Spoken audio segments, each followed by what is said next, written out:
نظر بد کا وجود ہے اور اس سے بچنے کے لیے اسباب اختیار کرنے چاہیے، تقدیر پر بھی یقین رکھنا چاہیے، خالص توحید کی طرف توجہ دینی چاہیے. وما اغنی عنکم من اللہ من شیء، میں پیغمبر ضرور ہوں لیکن اللہ کے فیصلے میرے ہاتھ میں نہیں ہیں، اللہ کی تقدیر سے میں تمہیں نہیں بچا سکتا. سبحان اللہ. پیغمبر کہہ رہے پیغمبر نہ دنیا میں لوگوں کو برے انجام سے بچا سکتے ہیں اور نہ آخرت میں بچا سکتے ہیں، ان کا کام پیغام پہنچانا ہے بس. اور زندگی کا ایک اہم اصول ہمیں پتہ چل رہا ہے کہ اگر ہمیں اپنے روزمرہ کی زندگی میں کسی چیز کا خطرہ محسوس ہو رہا ہو تو اس کے بارے میں ہمیں محتاط رہنا چاہیے، لیکن اس کے ساتھ ساتھ زندگی روکی تو نہیں جا سکتی. احتیاط کا مطلب سفر روک دینا نہیں ہوتا. مثلاً آپ کو کہیں پہنچنا ہے اور آپ کو ڈرائیونگ کرنی ہے اور آپ کو ڈر بھی لگتا ہے کہ کہیں ایکسیڈنٹ نہ ہو جائے، تب آپ کو میں احتیاط کر رہی ہوں، گھر میں بیٹھ رہی ہوں کہ ڈرائیو کیا تو ایکسیڈنٹ ہو سکتا ہے اس لیے میں نہیں نکل رہی. نہیں، آپ احتیاط کریں لیکن اپنا کام بھی کریں اور پھر معاملہ اللہ کے سپرد کر دیں.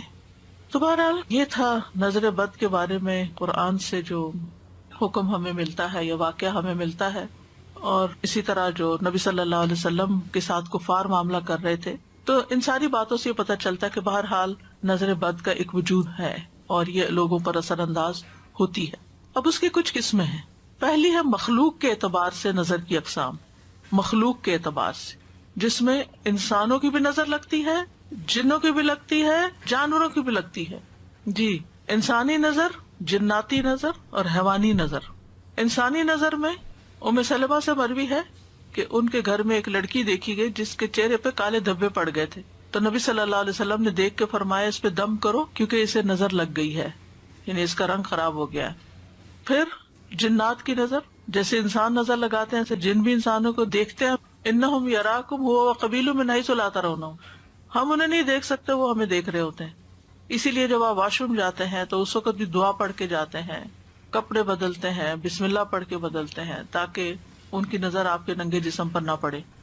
تو یہ جو حدیث ہے نا حضرت ام سلمہ والی، اس میں صفعۃ کا لفظ آتا ہے. صفعۃ کا معنی ہوتا ہے نظرۃ من الجن، جنوں کی نظر، یعنی اس بچی کو جنوں کی نظر لگی ہوئی ہے. یہ تو آپ کو معلوم ہے نا کہ بعض جن انسانوں پہ عاشق ہو جاتے ہیں، ان کے پیچھے پڑ جاتے ہیں، ان کو نقصان دیتے ہیں وغیرہ وغیرہ. تو اس سے پتہ چلتا ہے کہ جنات بھی نظر لگاتے ہیں اور ان کی نظر انسانوں کی نظر سے بھی زیادہ سخت ہوتی ہے. ابو سعید خدری رضی اللہ عنہ کہتے ہیں کہ رسول اللہ صلی اللہ علیہ وسلم جنوں اور انسانوں کی نظر بد سے پناہ مانگا کرتے تھے، یہاں تک کہ معوذتین نازل ہوئی. جب یہ نازل ہوئی تو آپ نے انہیں پڑھنا شروع کر دیا اور ان کے علاوہ باقی چیزیں چھوڑ دی، یعنی نظر کے لیے، حسد، نظر، جادو، سب شر کے بچنے کے لیے. میں سوچتی ہوں ہمارا دین اتنا خوبصورت ہے لیکن مشکل یہ کہ ہم اس پر عمل نہیں کرتے اور مصیبت کا شکار رہتے ہیں. ہم سب جانتے ہیں نا کہ ہر نماز کے بعد معوذتین پڑھنی چاہیے. کتنے لوگ پڑھتے ہیں؟ یہ نہیں تو مجھے حساب نہیں دینا، لیکن کہنے کا مطلب یہ ہے کہ ہمارے مسلمانوں میں سے کتنے لوگ اس کا اہتمام کرتے ہیں. اگر پڑھ لی ایک دو میں کے بعد پڑھ لیا، اب اسی وقت جلدی ہے، بھائی اٹھتے اٹھتے چلتے چلتے بھی پڑھ لو. اگر آپ کو جلدی کچن میں ہی جانا ہے، وہ گھر سے نکلنا ہے، تو اس کو چھوڑو نہیں. 1-1.5 منٹ لگتا ہے، کچھ بھی نہیں دیر لگتی. لوگ بڑے بڑے وظیفے کرتے 1000 دفعہ یہ پڑھ لو، 1.25 دفعہ فلاں تسبیح کر لو. آپ صرف یہ وظیفہ پابندی سے کر کے دیکھیں، آپ کے مزاج میں فرق پڑ جائے گا، آپ کے اپنے مزاج میں فرق پڑے گا.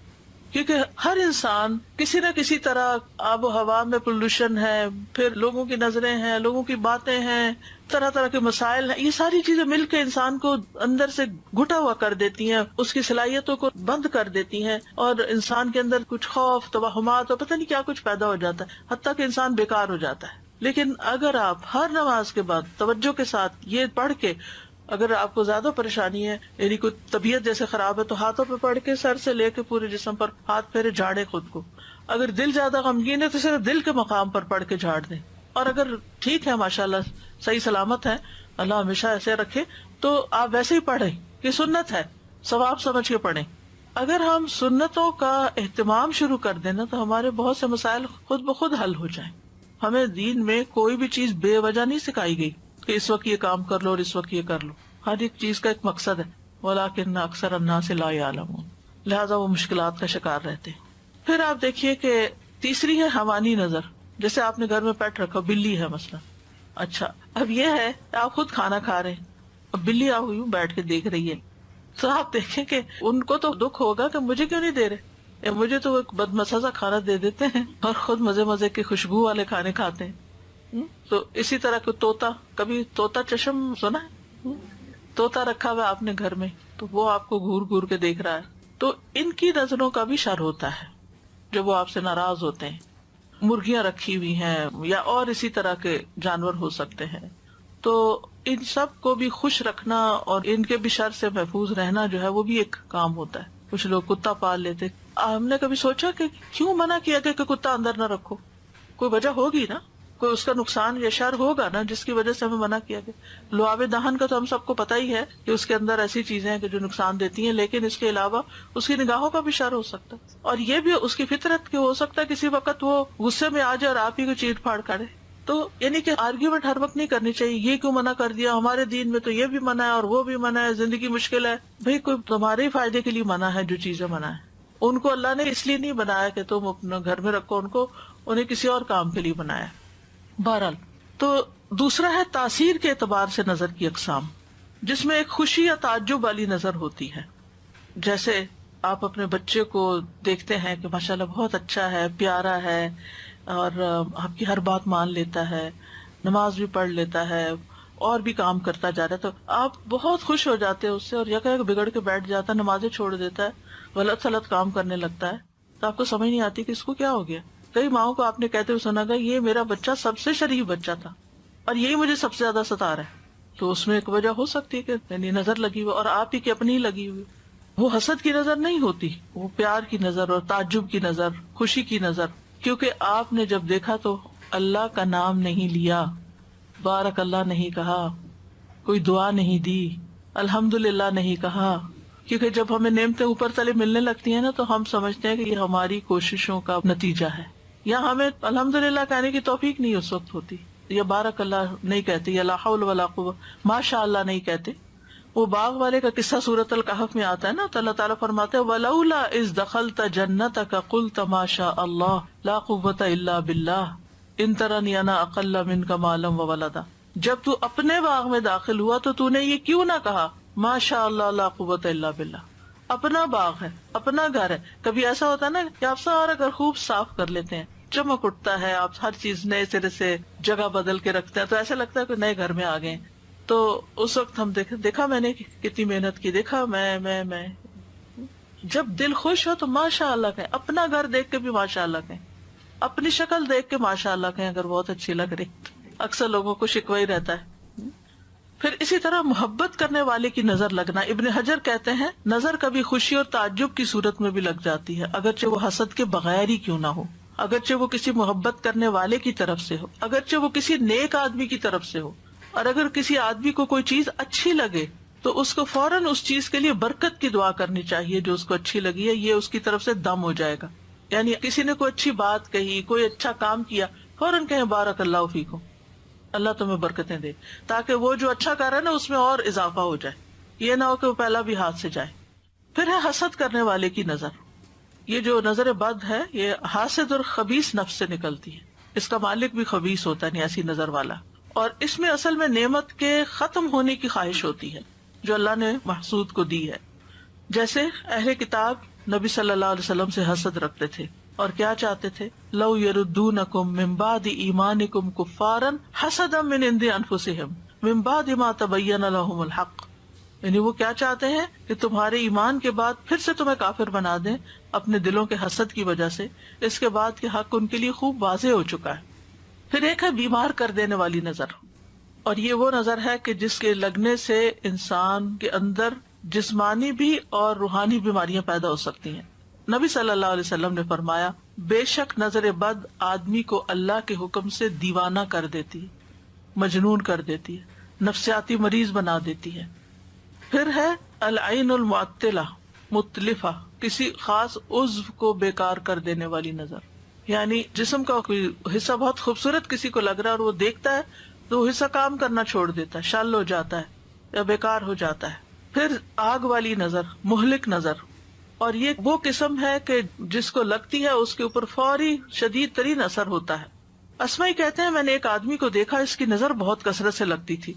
اس نے کسی گائے کے متعلق سنا کہ اس کو اس کے دودھ کی دھار کا نکلنا اچھا لگا، تو اس نے کہا ان میں سے کون سی گائے ہے؟ تو انہوں نے اس گائے سے توریہ کرتے ہوئے کہا کہ فلاں گائے ہے. کوئی اور گائے بتا دی. وہ دودھ والی نہیں بتائی کہ اس کو نظر نہ لگ جائے. ہوا یہ کہ دونوں ہی ہلاک ہو گئی, دودھ والی بھی اور دوسری بھی. میں نے اسمائی سے یہ بھی کہتے ہوئے سنا, جب میں کوئی ایسی چیز دیکھتا ہوں جو مجھے اچھی لگتی ہے تو محسوس کرتا ہوں کہ میری آنکھوں سے ایک تپش حرارت نکلتی ہے, آنکھ میری گرم ہو جاتی ہے. اپنی فیلنگ, یعنی ان کو یہ تھا کہ میری نظر لگ جاتی ہے. تو بعض اوقات کسی کو نہیں پتا کہ اس کی نظر لگتی ہے یا نہیں, لیکن بعض لوگوں کو خود محسوس ہو جاتا ہے کہ دیکھنے کے بعد اس کی آنکھیں جیسے جلن سی ہونے لگتی ہے نا آنکھوں میں, اس طرح کی کیفیت پیدا ہو جاتی ہے. جی السلام علیکم استاذہ جی. ایک صاحبہ خود کہتی ہیں کہ میری نظر بہت پتھر پہاڑ ہے تو مجھ سے سنبھل کے رہنا. تو ریئلی ان کو دیکھ ان کو فیل ہوتا ہے, بلکہ جب وہ کچھ بھی ایسے دیکھتی ہیں سب نے محسوس کیا ہے کہ نظر لگتی ہے ان کی, کیونکہ ان کے یہاں ایک ایکویریم تھا اور وہ فش بہت پھل پھول رہی تھی اچھی بہت. تو کہنے لگی کہ میں نے اس کو بولا بس تم جو ہے نا بہت کھا لیا تم نے, تم بہت زیادہ اچھی ہو رہی ہے تو صبح مر جانا. اور یقین کریں وہ صبح میں فش ختم ہو گئی. اور ایک دن وہ آئی اور انہوں نے کہا وہ تمہارے گلاس کتنے پیارے ہیں, لیکن ماشاءاللہ نہ میں کہہ سکی, بھول گئی. اور تو صبح میں وہ دونوں گلاس جب ڈش واشر سے نکالے اسی کونے سے جہاں انہوں نے کہا تھا نا اس کے کونے کتنے پیارے ہیں جو اوپر کی, وہ دونوں ٹوٹے ہوئے تھے. تو ماشاء اللہ کہنا بہت بہت ضروری. اگر وہ نہیں کہہ رہی تو خود کہنا ضروری ہے. ماشاء اللہ.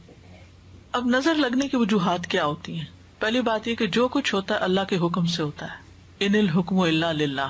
اللہ سبحانہ تعالیٰ نے چونکہ یہ زندگی یہ دنیا آزمائش کے لیے بنائی ہے, تو جس طرح اور چیزیں کچھ ہمارے لیے بیماری کا باعث بنتی ہیں, وائرسز ہیں, بیکٹیریاز ہیں, جراثیم ہیں, ایسے ہی یہ چیز بھی امتحانوں میں سے ایک امتحان ہے, اللہ کے لشکروں میں سے ایک لشکر ہے. پھر اسی طرح یہ یاد رکھنا چاہیے کہ ما اصاب من مصیبت الا باذن اللہ, اللہ کے اذن سے ہی مصیبت آتی. پھر یہ کہ یہ تقدیر میں تکلیف لکھی ہوتی ہے, اس کا سبب بن جاتا ہے کوئی. نبی صلی اللہ علیہ وسلم نے فرمایا نظر لگنا برحق ہے, اگر کوئی چیز تقدیر پر غالب آ سکتی تو وہ نظر بد ہے.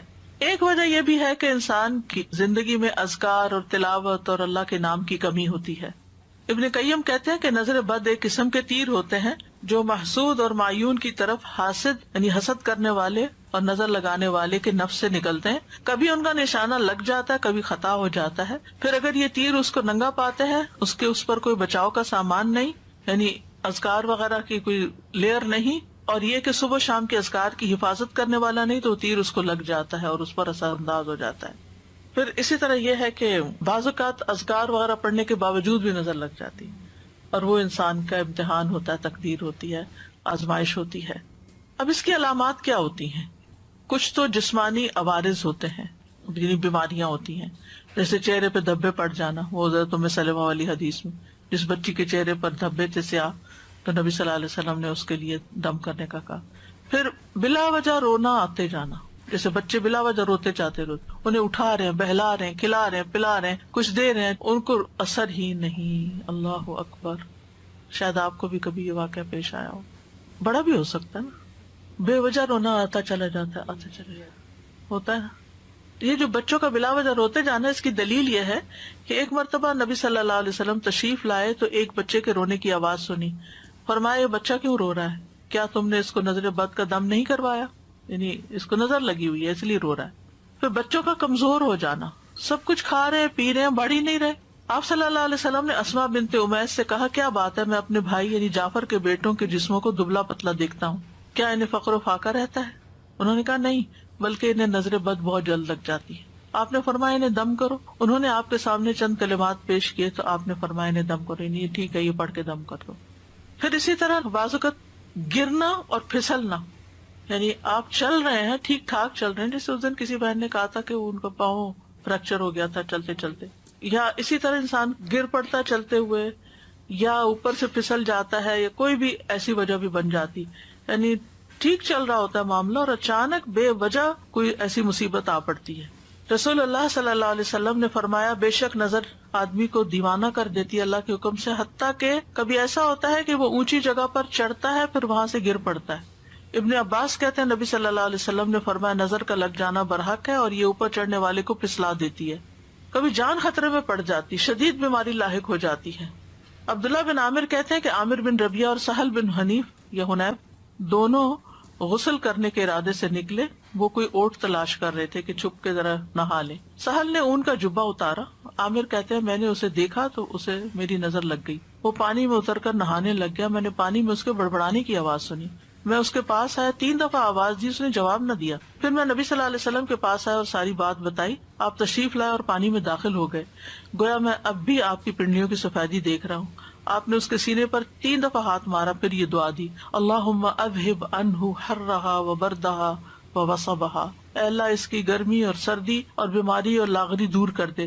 پھر کھڑے ہوئے اور فرمایا, جب کسی کو اپنے بھائی کا وجود یا کوئی مال پسند آئے تو اس کے لیے برکت کی دعا کرے, کیونکہ نظر کا لگ جانا برحق ہے. یعنی وہ اتنی دیر میں ہی جیسے گویا کہ دنیا سے جانا شروع ہو گئے ہیں. اسی طرح دیگر جسمانی علامات بھی ہوتی ہیں, جیسے سر کا دکھنا, بے وجہ بخار چڑھ جانا بغیر کسی وجہ کے, دونوں یا کسی ایک کندھے میں درد ہونا جیسا کہ کوئی انگارہ یا تپش ہو, کندھے میں یا بازو کا پیچھے ایک جگہ ایسے جلنے سے لگ جاتی ہے. پشت کے نچلے حصے میں درد ہونا, یعنی بیک بون پہ نیچے کی طرف. قرآن سنتے وقت جمائیوں کا زیادہ یون بہت کرنا. جب فضا میں خنکی ہو تو جسم کی حرارت کا بڑھ جانا ٹھنڈک سے, اور اس کے برعکس بھی گرمی ہو تو جسم کو بہت ٹھنڈا ہو جانا, اپوزٹ ٹیمپریچر پہ چلے جانا. بالوں کا اچانک گرنا کہ پورے پورے لچھے ہاتھ میں آنے لگ جائیں. ذہنی پراگندگی زیادہ ہونا کہ فوکس نہیں کر پا رہے. وزن اچانک کم ہونا شروع ہو جانا. کھانے کی خواہش ختم ہو جانا. چیز کو ذہن میں رکھنے, حفظ کرنے اور سمجھنے کی قدرت نہ ہونا, فوگی سا ذہن ہو جانا. کثرت سے پسینے آنا اور پسینے کی بو کا بھی چینج ہو جانا, متغیر ہو جانا. جلد پر پھوڑے پھنسیوں یا خارش کا ظاہر ہونا. نیند کا کم آنا اور زیادہ تر جاگنا. علیحدگی اور تنہائی پسند کرنا. رونے کی خواہش کرنا یا ہمیشہ روتے ہی رہنا. تو یہ کبھی کبھی چیزیں اکٹھی بھی ہو سکتی ہیں اور کبھی کوئی ایک بھی ہو سکتی ہیں, اور ان میں ایک راکی فرق کر سکتا ہے جو تجربہ کار ہوتے ہیں. پھر اجتماعی عوارض, مجالس سے علیحدگی اختیار کر لینا, اینٹی سوشل ہو جانا, کسی سے ملنا جلنا نہیں. مال میں برکت نہ ہونا. معیار زندگی اچانک گر جانا. کام سے نفرت, باوجود قدرت اور ہمت کے کام کرنے کی خواہش نہ رہنا. رزق تلاش کرنے سے روگردانی کرنا, بہت کام کر لیا, میں ریٹائرمنٹ لینا چاہتا ہوں. لوگوں پہ تہمت لگانا کہ یہ مجھے گھورتے ہیں, یہ بھی اس کی ایک علامت ہوتی ہے. کتنی عجیب بات ہے کہ فلاں مجھے دیکھ رہا تھا, فلاں مجھے گھور رہا تھا. اور اسی طرح کے دیگر نفسیاتی بیماریوں کا پیدا ہو جانا. اب کرنے کا کام کیا ہے؟ سب سے پہلے تو اللہ پہ بھروسہ کریں. مَا مِن دَابَّةٍ إِلَّا هُوَ آخِذٌ بِنَاصِيَتِهَا, سب کی پیشانی کے بال اللہ کے ہاتھ میں ہیں, سب اللہ کے کنٹرول میں ہیں.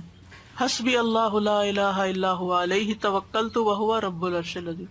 فوراً اللہ کی طرف رغبت کریں, اللہ کی پناہ لیں.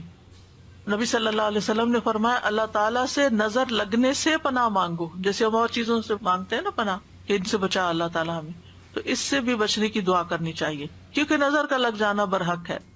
رسول اللہ صلی اللہ علیہ وسلم نے فرمایا اللہ تعالیٰ فرماتا ہے میرا محبوب بندہ اگر مجھ سے مانگتا ہے تو میں اسے دیتا ہوں, اگر وہ کسی دشمن یا شیطان سے میری پناہ مانگتا ہے تو میں اسے محفوظ رکھتا ہوں. پھر نعمتوں کو چھپانا, بہت زیادہ نعمتوں کا اظہار نہ کریں, لوگوں کو نہ بتائیں میرے پاس یہ بھی ہے یہ بھی ہے یہ بھی ہے, کیونکہ دوسرے لوگوں کو پھر حسد ہونے لگتا ہے. ابو ہریرہ رضی اللہ عنہ مرفوعاً یعنی نبی صلی اللہ علیہ وسلم سے روایت کرتے ہیں تم اپنی ضرورتوں کو پورا کرنے کے لیے ان کو رازداری میں رکھ کر مدد حاصل کرو, بے شک ہر صاحب نعمت حسد کیا جاتا ہے. پھر ہے حاسد سے بچ کے رہنا, یعنی جس کا پتہ چل جائے کہ یہ آپ سے جیلس ہے اس سے بس تھوڑا تعلق کم کریں, ضرورت سے ہی ملے. کوئی بھی اچھی چیز دیکھ کر برکت کی دعا دینا, ماشاء اللہ لا قوت الا باللہ پڑھنا. مال کے علاوہ کچھ اور چیز اچھی لگے تو بارک اللہ کا لفظ استعمال کرنا.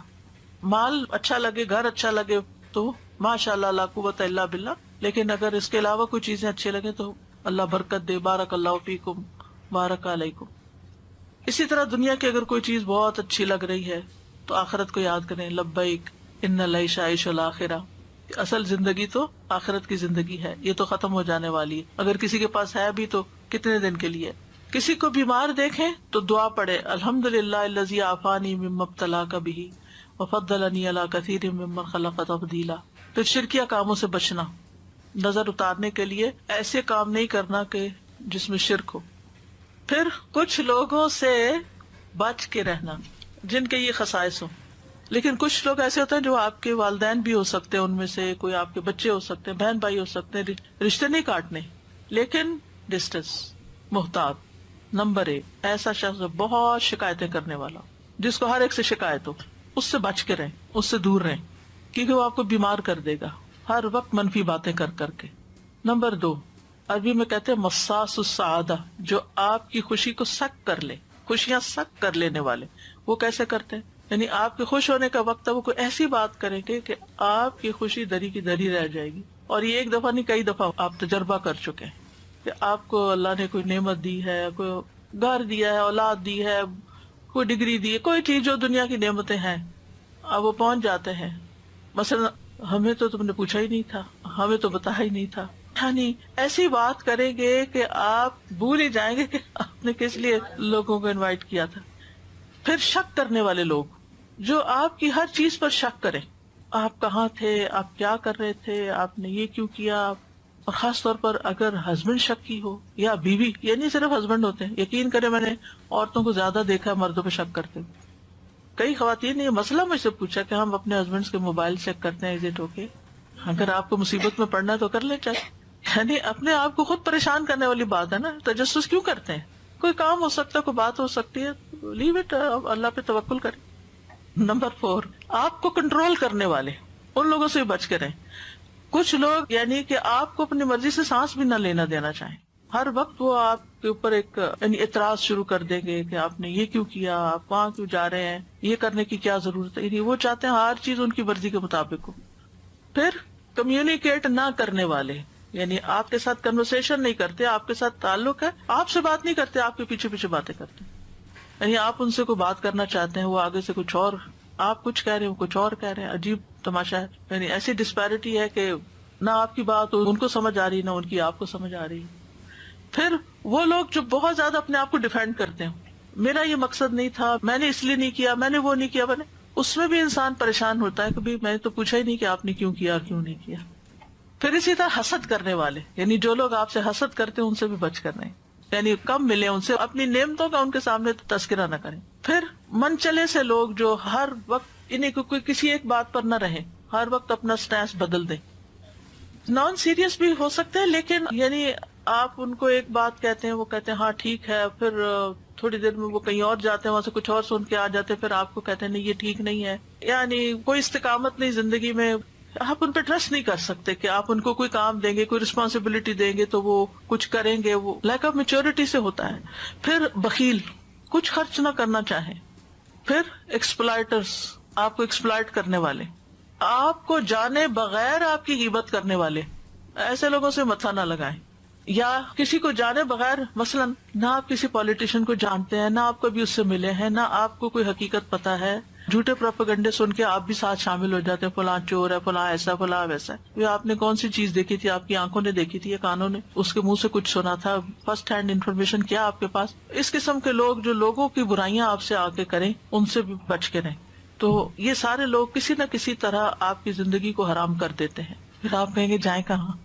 اگر ہمارے اندر اس میں سے کوئی چیز ہے تو اس کو باہر نکال دیں۔ دوسری بات یہ ہے کہ سبق اس سے یہ ملتا ہے کہ ٹو مچ سوشلائزنگ جو ہے وہ انسان کے لیے نقصان دہ ہے، کیونکہ ہم میں سے ہر ایک کے اندر ان میں سے کوئی نہ کوئی چیز ہو سکتی ہے نا، بلکہ ہے کسی نہ کسی درجے، تھوڑی صحیح زیادہ صحیح کرتے ہیں نا کچھ، تو پھر خواہ مخواہ کی یعنی انسان کی زندگی ضائع ہوتی ہے، وقت ضائع ہوتا ہے، صلاحیتیں ضائع ہوتی ہیں۔ بہتر ہے انسان کو پروڈکٹیو انسان بننے کے لیے اپنی زندگی کا کوئی گول رکھیں، اپنے آپ کو مصروف کریں اور کسی کام میں اپنے آپ کو لگا لیں تاکہ ان چیزوں سے آپ کو چھٹکارا ہو۔ پھر قرآن سے علاج کریں، کیونکہ قرآن شفا ہے۔ قل هو للذین آمنوا ھدی وشفاء، سورۃ فصلت میں آتا ہے، سورۃ اسراء میں ہے، وَنُنَزِّلُ مِنَ الْقُرْآنِ مَا هُوَ شِفَاءٌ وَرَحْمَةٌ لِّلْمُؤْمِنِينَ وَلَا يَزِيدُ الظَّالِمِينَ إِلَّا خَسَارًا۔ یاد رکھیے جس طرح قرآن ہدایت ہے نا، ایسے ہی قرآن شفا ہے۔ قرآن سے ہدایت بھی لینی چاہیے، قرآن سے شفا بھی حاصل کرنی چاہیے۔ ہم ہدایت کی کتاب تو اس کو سمجھتے ہیں کہ ہدایت کے لیے پڑھو، لیکن شفا کے لیے نہیں پڑھتے، تو شفا کے لیے بھی پڑھنے کی ضرورت ہے۔ حضرت عائشہ کہتی ہے کہ رسول اللہ صلی اللہ علیہ وسلم ایک مرتبہ ان کے پاس تشریف لائے تو دیکھا کہ ایک عورت انہیں دم کر رہی ہے۔ آپ نے فرمایا کتاب اللہ کے ساتھ اس کا علاج کرو۔ سورۃ فاتحہ سے علاج، وہ جو ایک سردار کو بچھو کاٹ گیا تھا جس نے مسلمانوں کی مہمانی سے انکار کیا تھا، تو ان کا جو لیڈر تھے انہوں نے ان کو دم کر کے ان کا علاج کیا. سورۃ البقرہ کی تلاوت کرنا اور سننا، نبی صلی اللہ علیہ وسلم فرمایا سورۃ البقرہ پڑھا کرو، کیونکہ اس کا پڑھنا باعث برکت اور اس کا چھوڑنا باعث حسرت ہے، اور جادوگر اس کو حاصل کرنے کی طاقت نہیں رکھتے. تو روز پڑھنے کا وقت مقرر کریں، شفا کی نیت سے پڑھیں، ہدایت کی نیت سے بھی پڑھیں لیکن شفا کی نیت سے بھی پڑھیں. اور اس وقت میں اور کام، موبائل بند، لوگوں کے ساتھ بات چیت بند، اپنا وظیفہ کر کے اٹھیں. خاص طور پر اگر بیمار ہیں یا کوئی مسئلہ ہے، کر سکے تو روز ایک دفعہ پڑھ لے، پوری آدھی پڑھ لے، 4 حصے کر لیں، اس کے 6 حصے کر لیں، جیسے بھی آسانی ہو. پھر نظر اور حسد سے متعلق جو آیات ہیں ان کی تلاوت کرنا، جیسے وَإِن يَكَادُ الَّذِينَ كَفَرُوا، یہ ایک کارڈ ہے بڑا خوبصورت سا ایول آئی کے بارے میں. یہ جو میں آپ کو معلومات دے رہی ہوں اس میں سے کچھ معلومات بھی آپ کو اس میں ملیں گی اور دعائیں بھی ملیں گی. پھر اسی طرح نظر اور تکلیف کو دور کرنے والی دعائیں، یہ کارڈز موجود ہیں، ان سے فائدہ اٹھائیں. پھر نظر اور حسد کا رقیہ پڑھنا یا سننا، دونوں طرح ٹھیک ہے، پڑھنا زیادہ بہتر ہے ورنہ سننا تو فائدہ دے گا انشاءاللہ. معوذتین، ہر نماز کے بعد لازم، صبح شام 3 بار، نمازوں کے دوران بھی. اسی طرح سورۃ الکافرون اور آیت الکرسی، آیات سکینہ صبح اور شام سننا. تیسرا ہے دعاؤں اور دم کے ذریعے علاج، صبح شام اذان کو تکرار کے ساتھ غور سے سننا. اب یہاں چونکہ اذان نہیں ہوتی کہیں تو کمپیوٹر پہ لگا لیں اور اچھی طرح اس کو توجہ سے سنیں. اور اگر آپ مسجد جاتے ہیں تو اللہ کے لیے باتیں کرنے کی بجائے توجہ سے اذان سن کے جواب دے کے دعا کریں اپنے لیے، وہ قبولیت کا وقت ہوتا ہے. پھر اسی طرح نظر لگنے پر دم کرنا. حضرت عائشہ فرماتی ہے کہ رسول اللہ صلی اللہ علیہ وسلم نے مجھے حکم دیا کہ نظر بد لگ جانے پر دم کر لیا جائے، بخاری کی روایت ہے. امر ان یسترقى من العین. یہ جو لوگوں میں غلط فہمی پائی جاتی ہے نا، کسی سے رقیہ نہیں کرانا چاہیے. اب یہاں پر آپ دیکھیں یہ حدیث ہے بخاری کی. حضرت عائشہ کہتی ہیں امرنی رسول اللہ صلی اللہ علیہ وسلم ان یسترقى من العین، مجھے نبی صلی اللہ علیہ وسلم نے حکم دیا کہ نظر بد لگ جانے پہ دم کر لیا جائے. یہ حکم ہے آپ کا کہ علاج کرو اس سے. مسلم کی روایت میں آتا ہے انس بن مالک رضی اللہ عنہ سے دم کرنے کے بارے میں، انہوں نے کہا بخار، پہلو کے پھوڑے اور نظر بد میں دم کرنے کی اجازت دی گئی ہے، یعنی اس کا علاج دم سے کر سکتے ہیں. ہاں، شرکیہ دم سے بچنا چاہیے. جس دم سے بچنے کا حکم ہے نا وہ شرکیہ دم ہے. عوف بن مالک کہتے ہیں ہم جاہلیت میں دم کیا کرتے تھے. ہم نے عرض کیا اللہ کے رسول صلی اللہ علیہ وسلم آپ اس بارے میں کیا فرماتے ہیں؟ آپ نے فرمایا تم اپنے دم میرے سامنے پیش کرو. کیا پڑھتے تھے؟ اور ایسے دم میں کوئی حرج نہیں جس میں شرک نہ ہو. یعنی اس کا مطلب کیا ہے پھر کہ وہ اگر قرآن اور سنت سے نہیں بھی لیکن الفاظ صحیح ہیں، اللہ کو پکارا جا رہا ہے تو اس سے بھی دم کر سکتے ہیں، اس کی بھی اجازت ہے. کیونکہ بعض لوگ اس پہ اعتراض اٹھا دیتے ہیں یہ جو آپ پڑھ رہے ہیں یہ سنت میں تو نہیں لکھا ہوا یہ لفظ. یعنی جب تھوڑا تھوڑا دین پڑا ہوتا ہے نا پھر ہر چیز میں ہم آبجیکشن شروع کر دیتے ہیں، اس کی ڈیپتھ میں جائے بغیر، اس کے اصل مقصد کو سمجھے بغیر. نظر بد کا ایک خاص علاج غسل ہے. جس کی نظر لگی ہو اس کے جسم کا وضو کے اعضاء کا پانی لے کر جسے نظر لگی ہو اس کے کندھوں پہ زور زور سے بہانا چاہیے، ایسے پھینکنا چاہیے اس کو. حضرت عائشہ فرماتی ہیں کہ آپ کے زمانے میں نظر لگانے والے کو حکم دیا جاتا تھا کہ وہ وضو کرے، پھر اس کے استعمال شدہ پانی سے جسے نظر لگی ہوتی اسے غسل دیا جاتا. اس کا طریقہ کیا ہے؟ جب آپ نے حضرت عامر کو وضو کا حکم دیا تو انہوں نے اپنا چہرہ، ہاتھوں، کونیوں اور دونوں گھٹنے تک ٹانگیں، صرف پاؤں نہیں، گھٹنے تک، تھوڑا سا ٹانگوں کا اندرونی حصہ، ان کو دھویا اور پھر اس پانی کو کلیکٹ کیا گیا اور حضرت سہیل کے پیچھے کندھوں پر پھینکا گیا، جس کی وجہ سے ان سے اثر دور ہو گیا. یعنی ایک آدمی ان کے سر پر ان کے پیچھے سے پانی بہا رہا تھا، ٹھیک ہے نا، کیونکہ اگر آگے سے پائیں گے تو منہ میں چلا جائے گا. پیچھے سے پیالے کو الٹ رہا تھا. جو ہی غسل ختم ہوا حضرت سہیل اس طرح چل دیے جیسے کوئی تکلیف ہی نہ ہوئی. جو ہاتھ دھونے کا حکم ہے نا وضو کی طرح نا کونیوں تک دھونے ہوتے ہیں ہاتھ، ٹھیک ہے، پاؤں بھی گھٹنوں تک. پتہ نہیں کس کی لگی ہے تو جس مجلس میں لگی ہے اس کے سارے لوگ ایک پیالے میں پانی کے اندر ہاتھ ڈالیں جی، اور پھر اس پیالے سے اس کے اوپر وہ پانی ڈالا جائے، چھینٹے مارے جائیں. اگر وہ چلا گیا ہے اب تو اس کی اگر کوئی بھی چیز ہے، اگر وہ چائے پی کے گیا مثلا تو جس کپ میں اس نے چائے پی ہے نا وہ اس کا پانی لے لیا جائے. اگر اس کا کوئی کپڑا یا کوئی چیز ہے تو وہ پانی میں ڈبو لی جائے. یہ اس سے شفا ہو جاتی ہے. اصل میں اگر دین نہیں پڑھا نا اس لیے برا مانتے ہیں. اگر مجھ سے کوئی کہے کہ پانی دے دے تو میں تو دے دوں گی، مجھے تو کوئی مسئلہ نہیں ہے، میں تو انسان ہوں، کمزور ہو سکتا ہے، میری نظر لگ گئی ہے، نظر پر حق ہے، کیا ہوا؟ محبت سے بھی لگ جاتی ہے. تو اگر نہیں پتا نا تو یہ میں کہہ رہی ہوں کہ جہاں آپ کو لگا کہ اس مجلس میں گئی تھی اور یہاں لگی تھی، وہاں جتنے لوگ ہیں ان سے ریکویسٹ کریں کہ یہ پانی کا پیالہ ہے، اس کے اندر ہاتھ ڈال دیں. بس ہاتھ ڈالنا ہے سب نے، بس انہیں بتا دیں کہ یہ نظر کا علاج ہے اور سب کا پانی لے رہے ہیں تاکہ کوئی ایک پن پوائنٹ نہ ہو. ٹھیک ہے نا. پھر قرآنی آیات پڑھی جائیں جن میں لفظ حسد آتا ہے، جیسے کفارن حسدن من عند انفسہم، البقرہ 109، النساء 54، ام یحسدون الناس والی آیت. پھر سورۃ طٰہٰ 131، ولا تمدن عینیک الی ما متعنا بہ. سورۃ کہف 39، ولولا اذ دخلت جنتک قلت ما شاء اللہ. پھر سورۃ الملک 1-4، فرجع البصر هل تری من فطور والی آیت جو ہے نا، تبارک الذی سے لے کے ینقلب الیک البصر خاسئا وهو حسیر تک. پھر وَإِن يَكَادُ الَّذِينَ كَفَرُوا لَيُزْلِقُونَكَ والی آیت سورۃ القلم 51. پھر سورۃ الاسراء کی آیت 82، وَنُنَزِّلُ مِنَ الْقُرْآنِ مَا